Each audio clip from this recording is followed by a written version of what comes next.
Happy Friday or Saturday morning. I don't know your life. I'm Thomas Frank Carr. Today on the BWI Daily Edition, we are discussing the 5 most interesting players coming to Penn State's Junior Day this upcoming weekend. It is the third Junior Day. This is the day, from what Ryan Snyder has talked about previously, that if you haven't been to Penn State yet, there should be a good crop of talent here on Saturday. Is that still the case? I haven't asked him yet, so we're going to find out on the BWI Daily Edition.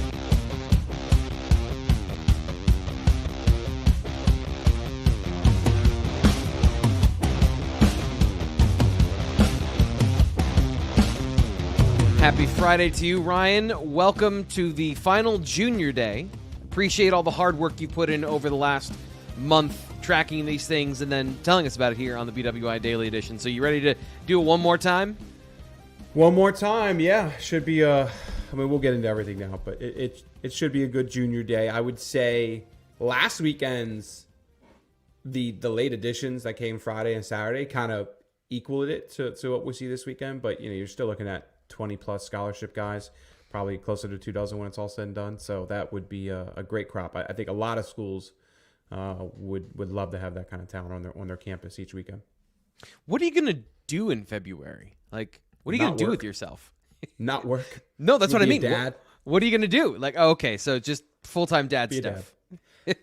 Look, there's always something. I mean, I'm sure guys, there's gonna be guys coming out of these Junior Days that cut their lists. But this is, I would say, the February dead period has become the most dead of the dead periods. You have the August one too, and at least there's preseason going on. There's a couple guys like, all right, hey, I want to get this over with. You get like a Jackson Smolik, for example, someone. And then, but the July dead period is when everybody commits coming off of those June official visits now. So there's 3 main dead periods. Of course, there's the little one during Christmas, but there's a lot going on there. But out of the three big Junior Days, 3 big dead periods, February is the one that really is kind of the most dead. And the NCAA put that in because recruiting was just going so nonstop that the coaches just needed a time to focus on their team, to self-evaluate, as Franklin always says, self-scout, and get ready for spring practice. So that's why the NCAA put that in a couple years ago. Obviously, there's always electronic communication, coaches calling up guys. That'll never end. But as far as actually things slowing down and players being able to focus on school, coaches being able to focus on their teams, this next month will be that time. Well, happy Valentine's Day then early for you and your wife that you actually have some time together, maybe. Maybe. Doubtful. Not when you have 2 kids, but yeah. Yeah. So one interesting thing I'm fascinated by, just because of the timing of everything, is that Michael Van Buren was on campus, but he was not on campus for the Junior Day. And I think it's a good time for a player that is a part of the Penn State conversation in 2024 to have our latest Penn State prospect spotlight with Michael Van Buren. So the first thing I want to ask you here is why was it a visit on a Thursday? Or I believe it was Thursday, right? And why not on the weekend or one of these other times? Yes. I has Michael told me specifically why? No, I would assume it's to get that one-on-one time. I would assume Penn State scheduled it that way, or Michael wanted it that way. Because, just look at his 2 previous visits. The one was in the spring, came with a bunch of St. Francis teammates, and the other was for the Ohio State game, right, which also had a bunch of St. Francis teammates. You have to, at some point through this process, Anthony Specca, for example, had it back July. You need that one day, or Penn State would like for you to have that one day where it's just you and the staff. Now, of course, with everything going on right now from a recruiting perspective, most of the staff was still out on the road yesterday. But all you need for a quarterback, you need Yurchich here, you need Danny O'Brien here, you need Franklin here. And I know all 3 of those guys are here. I'm sure a couple others maybe made it back early as well. So good reviews coming out of this visit. It was kind of everything you would expect him to say, right? Got the one-on-one time that he needed, got to spend quality time with Yurchich and Danny O'Brien going over the offense. Got to have extended conversations with just him and James Franklin, and of course his family as well, or just how Penn State can help him moving forward. What's important with Penn State, of course, the family-oriented vibe that you hear that all the time with guys, and just taking Michael as a football player and developing there, but also as a man and getting your degree and doing all the things that Penn State really emphasizes. So those were some of the main things Michael came stressed to me coming out of that visit. The one thing I'll also say with Mike is just that he's very, I don't want to say guarded, because he does interviews, but he's not someone to do like the long 10-minute, 15-minute chat on the phone and really open up. So he's always kept it pretty close to the chest as far as like really where he's leaning. I mean, one question I texted him was just kind of where's Penn State stack up with an Oregon or with some of these other schools. And he doesn't, I don't want to say take the bait because that's the wrong word. I'm not trying to trick him, but he's always just like, I like the school. We'll see what happens, which is the right thing to say. And I respect that and understand that. So he's not one to really open up too much. He did narrow his schools to 8. I think Oregon is probably feels like one of Penn State's top competitors. Miami's another one a lot of people have talked about. We'll see with maybe an Oregon or Michigan or some other schools. We'll see down the road. But Penn State should be top 3 with Michael Van Buren. I think the big question really moving forward is just kind of where's Van Buren stack up on that quarterback board? And I don't have an answer for that. Everybody's been asking that, especially since Samaj Jones visited 2 weeks ago. Where does Samaj stand? Where does Michael stand? We've made it really clear, I think, for a long time that Luke Kromenhoek would be the guy that if they got him, Penn State would love that, but that would be the only quarterback they'd probably take in this class. I'm starting to get the vibe, because I don't think Kromenhoek's going to come here. I'm starting to get the vibe there's a real chance Penn State takes 2 quarterbacks. So would they take Van Buren and Samaj? Would Samaj and Van Buren be okay with that? Those are things that all got to get worked out down the road. But both of those guys certainly are top 5. I would say probably top 3, 4. Jaden Bradford is someone I need to get a better feel for. Will he make it back? Let's see. But both of them are clearly very interested in Penn State. For fans that are just being introduced to Michael Van Buren, let's meet him in the On3 rankings. On3 has him as the 202nd player in the nation, 5'11.5", 185 pounds. In the consensus, he's much higher. You can see that they're 67th nationally. And I think this is the interesting dichotomy of a 5'11" quarterback. And, we've both talked to Charles Power and how he ranks quarterbacks. So guys that maybe lack certain prototypical size and strength might be a little bit lower for On3 than in other recruiting services. But what's your read on Van Buren? I know we've talked about him a little bit here on the show, but can you go into some of your thoughts about him as a football player and that fit at Penn State, which I know is kind of what we just discussed of where is he on the board? But, how do you think all of that shakes out when you see all this information here according to, what we got here at On3? So I've only watched him up close, like one full time, outside of a camp, like watching a full game. There's a lot I like. There's certainly things he can improve on. I would say this, like when I watch Samaj Jones and Van Buren, I kind of lean towards Samaj as being a little bit of a, I don't want to say smarter player because they both make good decisions, but I like Samaj a little bit more, if I'm being honest, and I think Charles Power does too. Charles has him as a 4-star prospect. He has Michael as a 4-star prospect as well. But yeah, look, the big thing is the size. That's the big thing everybody talks about, and it's the same with Samaj. It's an issue with Samaj. What's Jaden Bradford? I'm trying to pull up Jaden Bradford's size. I believe he's 6 foot even. Okay, so he's probably 5'11" too.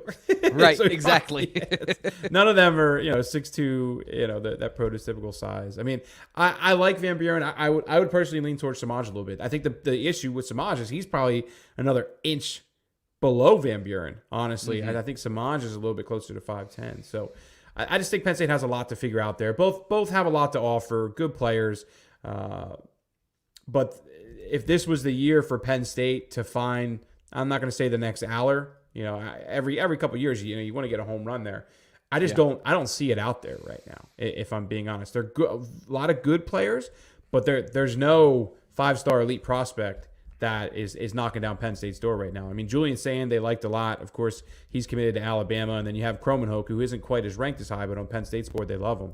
And then outside of that, you had Davey Belfort a while back. He's not going to end up at Penn State, but he's another guy who's under 6 foot. There's a lot of options there. I like one other thing too is KJ Jackson's a guy we haven't talked about a ton. He did come up to Penn State in the summer. Still trying to get a better feel for his season and how Penn State's looked at him. He has more of that size with 6'3", 215. But the size isn't everything. I don't want to say that's everything. You got to make good decisions. You got to be a good game manager. I've seen Samaj a little bit more. I lean towards Samaj from that perspective a bit more. But at the end of the day, it ain't me making that decision. That's Mike Yurchich. Yeah, the recruiting process, obviously you want to have the highest ceiling possible, right? Like most of this is built off of height, weight, speed, physical ability, but then, what takes you over the top. And I think the soft skills of a quarterback, especially in high school, might be some of the hardest to understand. And that's where a lot of the nuance of maybe a guy that isn't this is what I was trying to say the other day. Maybe a guy that isn't a high 4-star, 5-star guy. I just, from some of the things I've seen from these guys, the soft skills mean a lot to what Penn State wants and what Mike Yurcich wants in a quarterback. But obviously, you're looking for the complete package, and that's kind of the difference between what you see on film and some recruiting services. I think On3 does a great job of taking that into consideration. But when you got a bunch of 4-star quarterbacks, what's the differentiating factor? One of the differentiating factors, you mentioned this a couple times, Van Buren is a St. Francis prospect.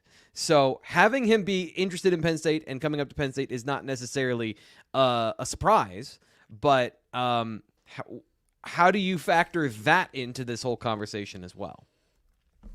Until they land someone from St. Francis, I mean, I don't know. I mean, but look, St. Joseph Prep's the same thing. It's the same thing. It's the same issue.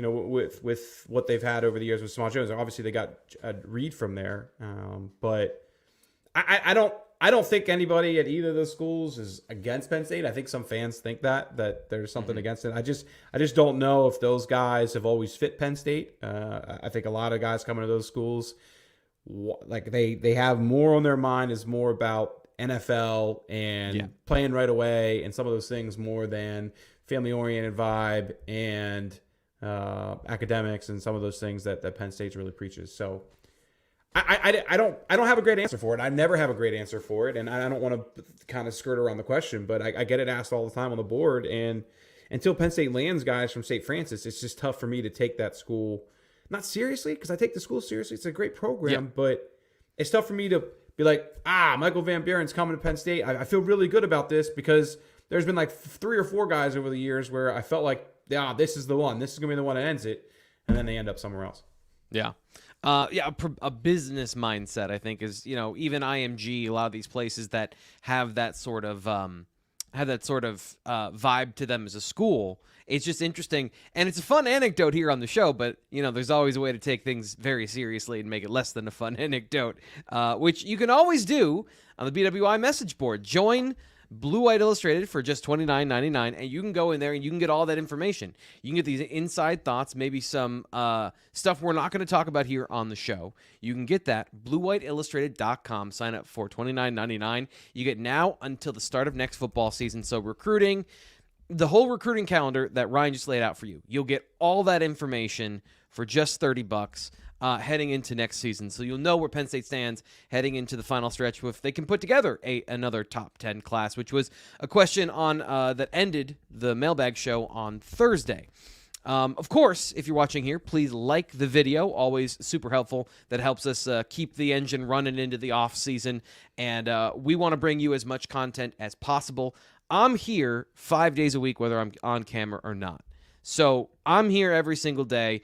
I know there's a lot of people that are here every single day, and we're going into the off season. We'll be here for you. So make sure you like the video so that we're still around come next year. And of course, subscribe.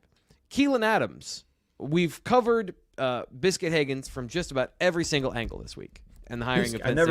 I never heard anyone say Biscuit Hagans before. I heard Biscuit and I heard Marques Hagans. I never heard Biscuit Hagans. Sorry, go ahead. That was interesting. No, I wanted to, because for some reason I'm still afraid of saying Marcus because I read it and it doesn't read Marcus. Yeah. Right. So I feel you on that one. I just opted out and I went Biscuit. This is where the rubber meets the road, is Keylen Adams. You had a chance to speak with him this week. This is a guy... He's from the Tidewater, right? Keylen Adams. Correct. The area that Penn State is presumably targeting by bringing Hagans on board. So what was your first conversation about all of this now that it's in place? Yeah, certainly that he's had good talks with Marcus. Certainly that it's a good hire from that perspective. But I think he also made it clear that there's not some long-standing relationship here there. So it is on Hagans now to build that long-standing relationship, to take that next step forward, and really show Keylen Adams that he's the kind of prospect that I think Penn State, the rest of Penn State staff, thinks he is. Now, I don't know. I don't know enough about Virginia's recruiting style. I don't know maybe if Hagans was focused a little bit more elsewhere. One thing actually I will say is this. A school like Virginia does not recruit at the same pace normally as Penn State. Penn State usually has way more committed players by the time Virginia really kind of gets going with their class. Virginia, some of those lower schools are trying to backfill commitments in later when Penn State is already starting to focus on the next class. So that could be part of it. But there certainly needs to be more, I say more of an effort, but more of a relationship there than I thought there was probably a few days ago. So they've offered. One other thing too with Adams is Adams never visited Virginia, so you have to go visit and meet these coaches for the first time to really kickstart relationships. That's always so incredibly important. So let's see if Adams can make it up here in the spring. Of course, there's a February dead period coming now, so he won't be able to visit really until probably mid-March is when realistically visits will start resuming. I think he likes Hagans. They've had multiple conversations. He likes that Hagans is from his area. There's a lot of things he can relate with. And that relationship should help Penn State. But if you and I even was guilty of this to some degree. If you look back to Monday, Tuesday when that happened, and you connect the dots, how Hagans offered Keylen, this should be really good. I think what I really learned was that there's not as big of a relationship there as I thought. And like I said, it's on Hagans now to take that the next step. Yeah, and if you want to get any of that information, you can check out the BWI Daily Edition. You can subscribe to the playlist, I think, or you can just check out the site. We've talked about this particular topic several times this week. It's just interesting to see the application of all these things in real time and how he's hired and then immediately is out on the road and is recruiting and all of those things that come with a late addition to a staff. Or even an early edition. Doesn't matter. As soon as you're hired, you're out on the road recruiting. So we'll keep you up to date on that as well. BlueWhiteIllustrated.com to get more information about how all of that happens.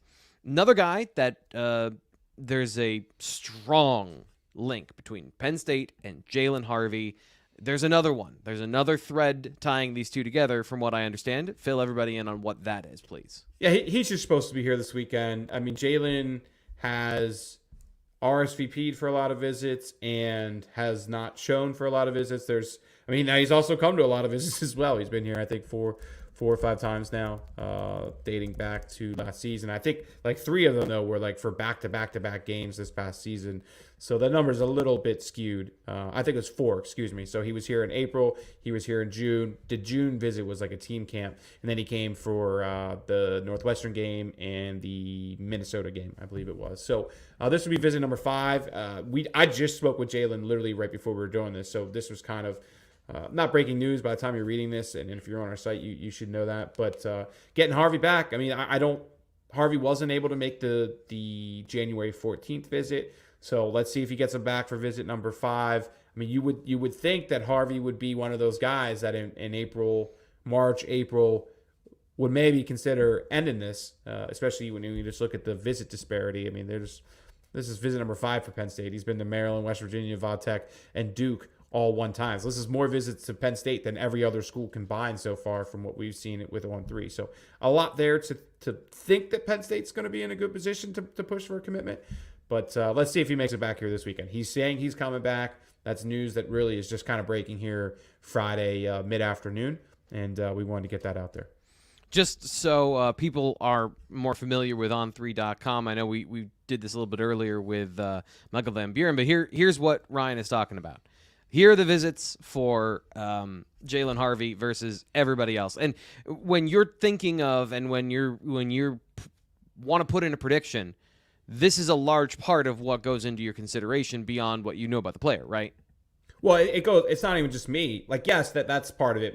For me, when I put in picks, it's more so I'm talking to people that know what the hell they're talking about, and they're saying, okay, it's time.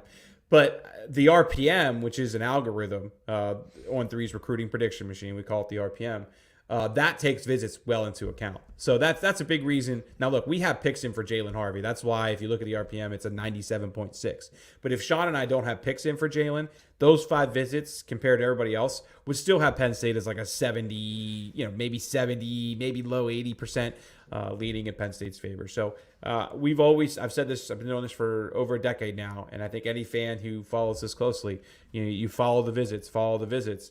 And that's why the On3 RPM weighs so heavily into visits, because I don't know, I would say 70-80% of the time, which I know I'm using the same numbers I just used, but it's pretty accurate. Probably about 70% of the time, whoever getting the most visits is getting the player to sign come December. So check out on3.com, the recruiting prediction machine. Any of the profiles we talked about, just Google the player's name plus On3. That'll bring you there. And, of course, it'll bring you to anything we've written about them on their profile. Are you ready to get into 5 interesting players coming up this weekend to Happy Valley? Yeah, there's a lot of interesting players this week. This one was kind of a hard to pick. And and if you're looking at the list, there was a couple like big name guys that realistically could end up at Penn State that I kept off just because I thought there was, if you look at the list, there was a lot of interesting names. Like I could have probably picked 7 or 8 just from different, as we'll explain here in a second. But yeah, let's just get it started. I don't know. I'm just over here rambling. I like it, though. It's not just the most important. Interesting means interesting. It doesn't mean most important. So let's get to number 5. Number 5. Where do I start with this one? I'll start with Ben Roebuck for number 5. If we're trying to have it somewhat in order. You got the right film there? Good job, T. Frank. Yep. Okay. Oh, I'm good I didn't tell you what order I was going in. So a couple things with Ben Roebuck. One, St. Edwards, which is teammates with the Armstrong twins, Devontae and Deontay. Those two, the Armstrong twins, just got offers from Ohio State. So that's something I need to learn more about. I thought those two would probably visit Penn State this month, and they didn't. But my point here with this is a school Penn State wants to get in a door with. Okay, one, that's something you really need to know. 6'7", 240. I think he's a little bit bigger than 240 now. I'm actually, is that number right? I don't know. 6'7", 240 is right. But he's certainly 6'7". I've seen St. Edwards play Drew Aller in Drew Aller's last game, championship game that he lost. 340, excuse me, not 240, 340. And I got to see Ben Roebuck up close, and my God, he is a monster. I mean, legitimately, you talk about Penn State wanting size and all that. This is exactly what they're going for there. So a true tackle prospect. Michigan reporters seem to think he's leaning towards Michigan, which I don't argue against. It makes sense. He's visited Michigan a bit more than he's visited Penn State. He doesn't hold a Penn State or he doesn't hold an Ohio State offer, excuse me. So there's a lot there that makes sense out of the Big 3 and the Big 10, why Michigan would be the favorite. This will be his 3rd visit to Penn State, which would be the 2nd most to any school. He's been to Ohio State and Michigan 4 times each. Like I said, doesn't hold a Buckeye offer now. So, and when you're following the visits, Michigan makes sense to be the favorite. And after just visiting Michigan this past weekend, his friend Luke Hamilton's committed. There is a momentum there for Michigan. This might be, I'm not going to say Penn State's last chance, but this might be Penn State's chance to say, hey, you really need to consider us more, maybe slow your roll with Michigan a bit, or this could end up just, he ends up committing to Michigan kind of soon. So that's what makes this important to me, is that Michigan has the momentum right now. This is certainly a player that Penn State wants. Can they slow that momentum? Can they make this a 1A, 1B situation?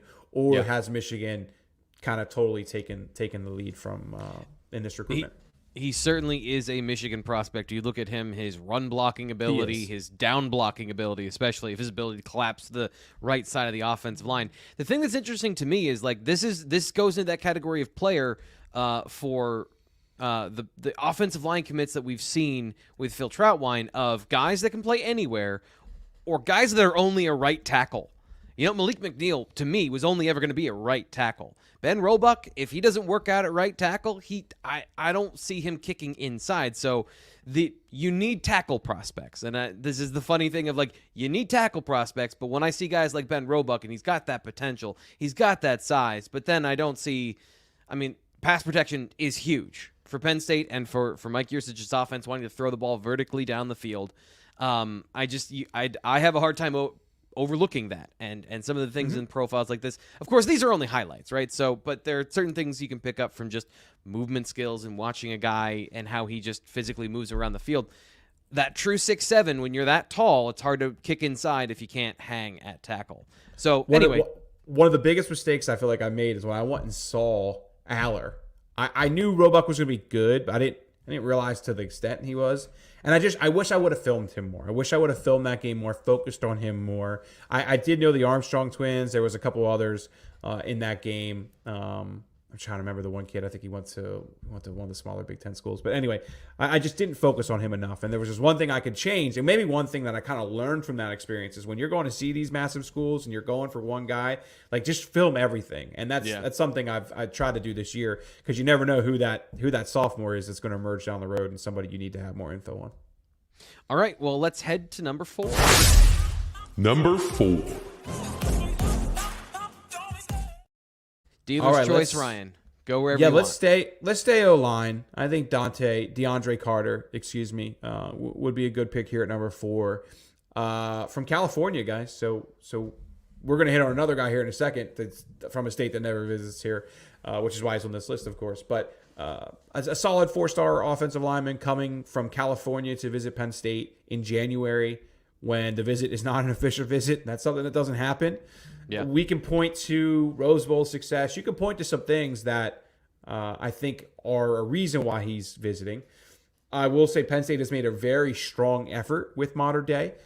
Every time they're in California, they are stopping in Santa Ana to stop by Mater Dei. And I do think you have seen that because of those visits and because of Franklin's push there to get into that school, it's resulting in some visits. If you remember back for the Ohio State game, Brandon Baker, Elijah Brown, those are 2 quality 2024 prospects from Mater Dei. They visited, and they also came with their 2025 running back, Jordan Davison. One also thing with Jordan Davison, too, is Jordan actually trained with Journey Brown while Journey Brown was out in California, too. So there is a tie. Journey has some sort of a tie with a few people at Mater Dei. Something to keep an eye on there. But the other thing I will say about this, too, and fans need to realize this, is a school like Mater Dei has so much financial backing that they have genuinely, like, just rich alums paying for these kids to fly across the country, do whatever visits they want. I remember talking to the guys about this when they came out for the Ohio State game, that I think there's a couple just rich alums there. They want their football program to be so good. And Mater Dei is like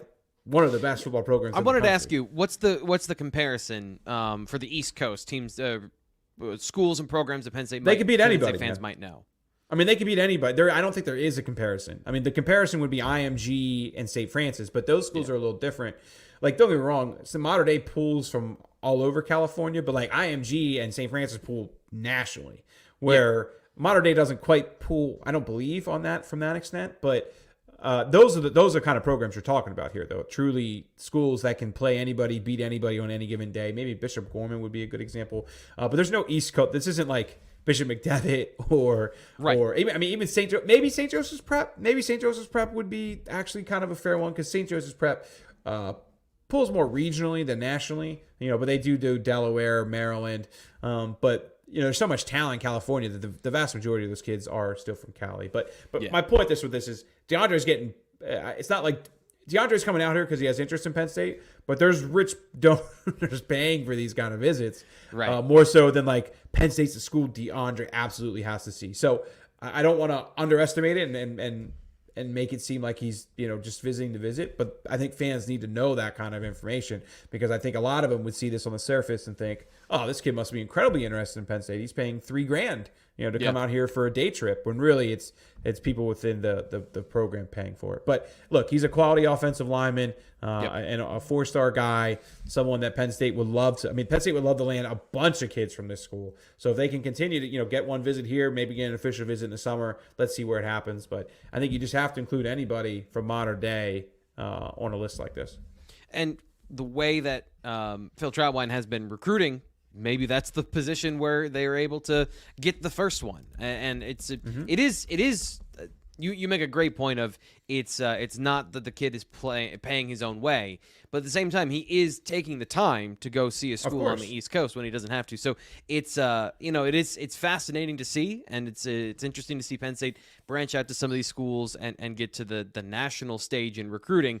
Being able to land them, as you point out, is the next step. Anything else with Carter, or do you want to move on to number 3? He has offers from everywhere. I mean, that's the one thing also to note. I mean, you have USC in there, and I do think USC certainly is the favorite with Carter, just from just from talking to people out there who actually know him a little bit better than someone like myself. But he's got the Alabamas, he's got the LSUs, he's got the Georgias, got the Texases. I mean, you can talk about all three of the main Florida schools.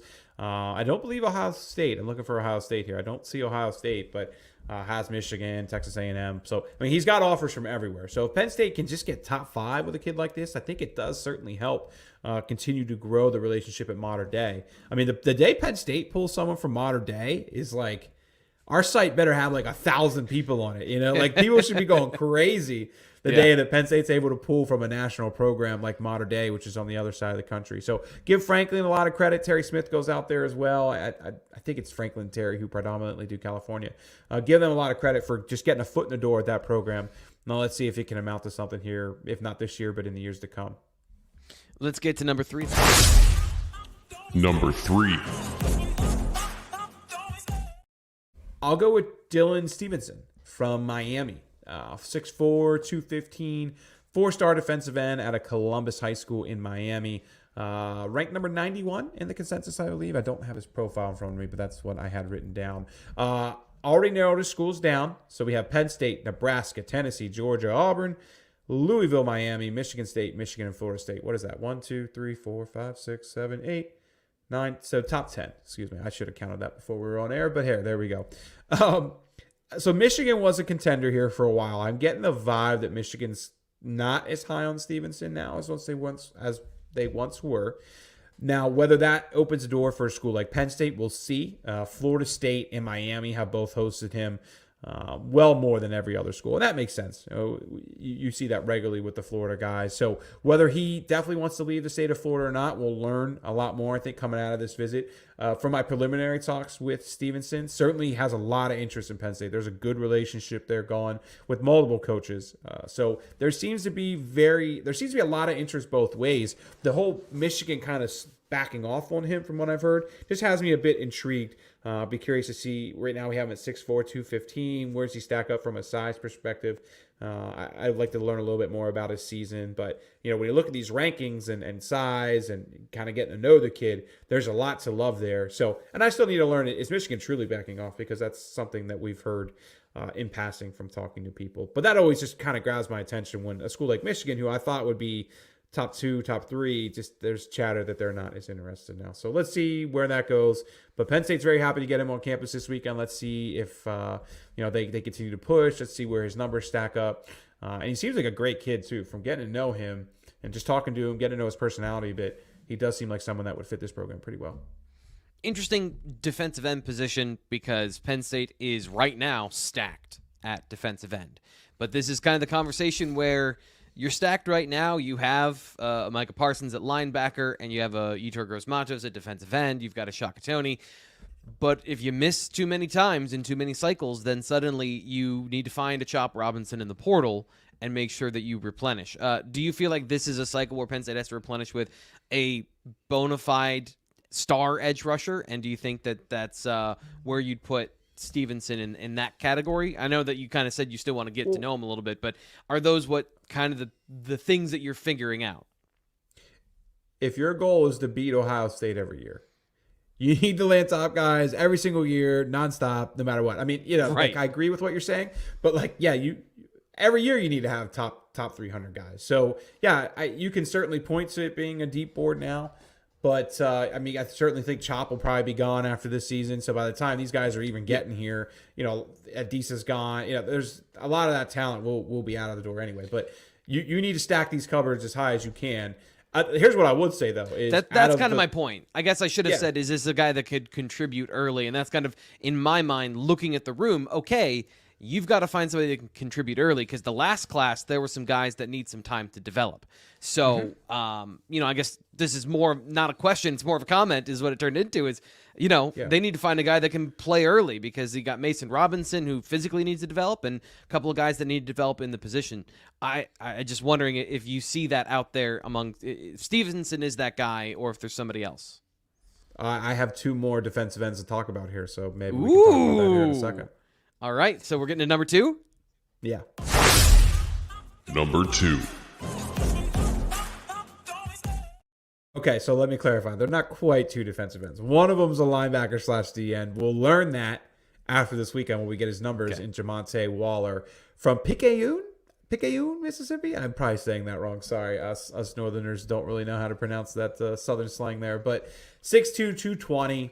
I think Penn State likes Waller more as a linebacker. But if you watch his film here, he primarily played defensive end last year. Couple things with him. One, doesn't have a rating yet. I'll be very curious to learn more from Charles Power. I actually reached out to Charles before we started taping this to kind of get his feel. Is he a 4-star guy? Where's he going to end up?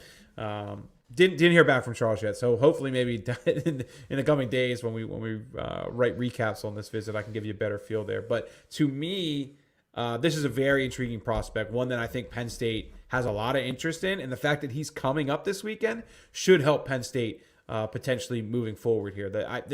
Penn State never gets guys from Mississippi, ever. I mean, California's rare. Mississippi's even incredibly more rare. So the fact that he's coming up really grabs my attention. A couple other things. He's here today, actually. He's here Friday. I believe he's just getting into town now. Going to spend all day Saturday here, and I believe go home either Saturday night. I think it's actually Sunday. So he's getting a little extra time here. And hey, when you're making a trip that far, you might as well, right? Of it. Right. A couple other things. He's actually going to the wrestling match tonight, too, which is very interesting. Penn State obviously has a massive wrestling match against Iowa. Whether he has any interest in wrestling, I have no idea. So I'm actually kind of curious to see what he thinks of wrestling because I don't think wrestling's too big in Mississippi. But he was also asking me about snow. Is there snow up here? He's very interested to see snow for the first time. So a lot of interesting conversation I've had with Jamonte here in the hours leading up to it. Go ahead, T. Frank. He came at the perfect time, you know? Like, he did. Came at the perfect time to see snow. I love this kid. Like, I'm going to throw his highlights up here again. Explosive. This dude runs so fast. And the way he uses his hands, his low center of gravity. I know 6'2", 220, he doesn't look like a traditional defensive end. I almost don't care. When you have movement skills like this is what you're looking for athletically from a guy that's a top 100 pick, in my opinion. But, of course, if he doesn't have the right length, if the growth curve is off and this is what he is, like linebacker, I don't mind. I think when you got a guy with explosiveness and ability like this, you find a place for him on your team. Dude, I love that move right there. Sorry, T-Frank. Right? No. That's what play. I almost interrupted you. I wanted to jump in and be like, dude, look at that. Yeah. So yeah. I love his ability. And that's what I'm wondering is, can you find guys like this to come in and compete at Penn State to kind of keep that level of Chop Robinson explosiveness in the room? Because those are the players that have really worked out for Penn State. You look at the guys that have that explosive power and the ability to turn the corner. That's what you got there in Jamonte Waller. I'll be fascinated to see what his measurables are after this weekend. That's the biggest thing. Same with here. I will want to learn, is he really 6'2"? Is he from what I've learned, if he's 6'2", 220 and is not verified, he's probably closer to 6'1.5".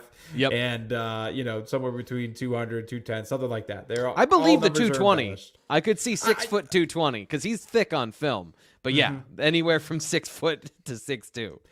Yeah. So we'll see. We'll learn more. I think, like I said, because of that size, I think Penn State may know a thing or two as well. I think they're leaning a little bit more towards linebacker.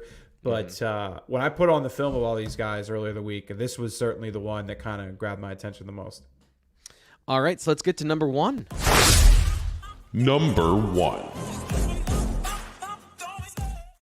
All right, now this is another defensive end that I think we're going to be talking about a lot in Benedict Ume. And look, he is blowing. Yes. First thing I look at it, this is a thick dude.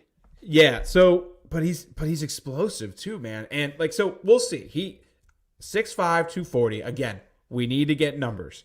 Go look at this kid's Twitter feed. Go search him. This guy looks like Denai Dennis Sutton, but a little bit even more jacked, ripped, athletic, whatever you want to call him. This reminds me a lot of Denai in some ways here. So do those researches there, T. Frank. You'll see what I mean. Another guy who doesn't have a rating yet. If this guy's not a 4-star player, then Charles, we need to have a talk, buddy, because this is a really impressive prospect. 37 offers now. He's got 24 offers since the start of December. I mean, talk about someone who's blowing up. There might not be a prospect in the Northeast region who is hotter than Benedict Ume at the moment. So just some background. Born in Nigeria, moved to Canada when he was 6 years old. From talking to his coaches, I think education schools are going to be massive. That's incredibly important with his parents. A couple of the names thrown at me: Penn State, Michigan, Duke, Stanford, all make a lot of sense, right? Great education schools. But what we don't know, what we're not going to know for a little while, is he needs to take some visits. And I believe this Penn State visit will be his first true visit. I think he's done 1 or 2 camps, but when it comes to really visiting a school, learning more about a school, this is going to be his first opportunity to do that. So reportedly runs a 4.7 40, jumps 10 feet. I mean, there's so much here that is very intriguing if those numbers are correct. And, from talking to his coach, from talking to people who know him, this is a guy who makes a lot of sense for Penn State when it comes to education and caring about the things, not going too far from home from his parents. That's another thing that's been mentioned to me. So let's see where it stacks up. But I need to learn more about him. This will be our first chance to really do that. But as of now, there's a lot to like here about Benedict Ume. Yeah. Dude's huge. Yeah, did you research him? I mean, yeah, massive. So I don't know if I can put these on. I don't want to put anything on the yeah. YouTube feed Don't do that. Don't do that. But trouble, just research him if you guys want to see. I mean, just Google him. I mean, there's some shots of this guy where it's like, man, he should be like a bodybuilder or something. It's incredible how this is going to sound weird, but how good looking he is. That sounded weird, but anyway, good looking prospect, we'll say. I mean, there's a lot for if you're a Penn State coach. This is somebody you really want to get in your program. So we'll see how it stacks up. I was trying to find some stats, couldn't find stats on his season. I know, I think what Coach Hooley was telling me, his coach at Avon, was I think he played 4 games at West Toronto Prep last year. So very raw. And then this was his first full season playing at Avon. And I mean, you're just looking at it. I mean, 24 offers in a little under 2 months. I can't remember the last time I saw someone blow up that quickly. I mean, there's got to be somebody out there. I'm sure if you showed me it, but man, 24 offers in 6 weeks, 7 weeks, that's really impressive. So those are the 5 most interesting players that are visiting this weekend. Ryan, you killed it today. Thank you as always. Anything before we get going? As always. Yeah, I was just trying to look at the list to see if there's anybody else I kind of left off. I mean, maybe Vabu Tori is going to be here. I didn't want to talk about him too much today just because I'm kind of not 100% sure if he's going to make it. So I normally would have kept a guy like that in the list, but I just trying to get a better feel for if he's going to make it or not. Tori's a 4-star safety prospect out of Irvington, New Jersey. Let's see. There should be a contingent of guys from Ematep Charter. I think Kenny Woosley's a player fans should know by now. Good-looking corner. Zahir Mathis is a younger defensive end, but looks like he's a potential top 100 prospect. And multiple other names, too. I think Elijah Moore from Good Counsel is a good player. A few others, too, that fans can get into. Kari Jackson, too, linebacker out of West Bloomfield, should be on campus. I believe he's on campus today, actually, similar to Jamonte Waller. But again, 20-plus scholarship guys should be somewhere around 20 to 24 scholarship guys, which stacks up pretty well. I still think that would be the deepest junior day we've seen so far. Do I see many commitments coming out of it? No. I mean, these visits set you up for March and April, and of course, then getting official visits, which is when you see the real surge of commitments moving forward. But we will have complete coverage Saturday night and the Sunday. I promise I will work during the AFC Championship and NFC Championship games. Sorry I'll take about the over Bills, for by the you. way. Yeah, I don't think I've care talked to you about anymore. the Bills. Sorry. No. Yeah. Dark times. All right. We're I done. did say, whether people believe me or not, somebody asked me about this week, and I said, I kind of put it to bed after Von Miller got injured. Like, this team You had told me too that. many injuries. Too many injuries. You lost your best secondary player for most of the season with Micah Hyde. Tre'Davious White wasn't healthy, even though he came back. You lose Von Miller. Like, the strength of the team became just Josh Allen. And I don't, we don't need to get into all of it, but I would be fine. I would be fine if they found a new offensive coordinator next year, because Brian Daboll, you saw what he did with the Giants and with Daniel Jones, taking the worst parts of his game and coaching that out of him. I don't feel like anyone was taking the worst parts of Josh Allen's game and coaching them out of him. That they were leaning into all of his bad tendencies, which is throwing the ball to the other team, not playing the quarterback position by the traditional standard of taking checkdowns, reading the defense and not just trying to be the most aggressive version of a dude that can throw the ball to any part of the field. Do that when you need to, not all the time. This is why I said we shouldn't get into it. We got to get going. That's your free podcast about the Bills. I was gonna say, let's just do one on Monday. We'll be back on Monday. We'll talk to you then.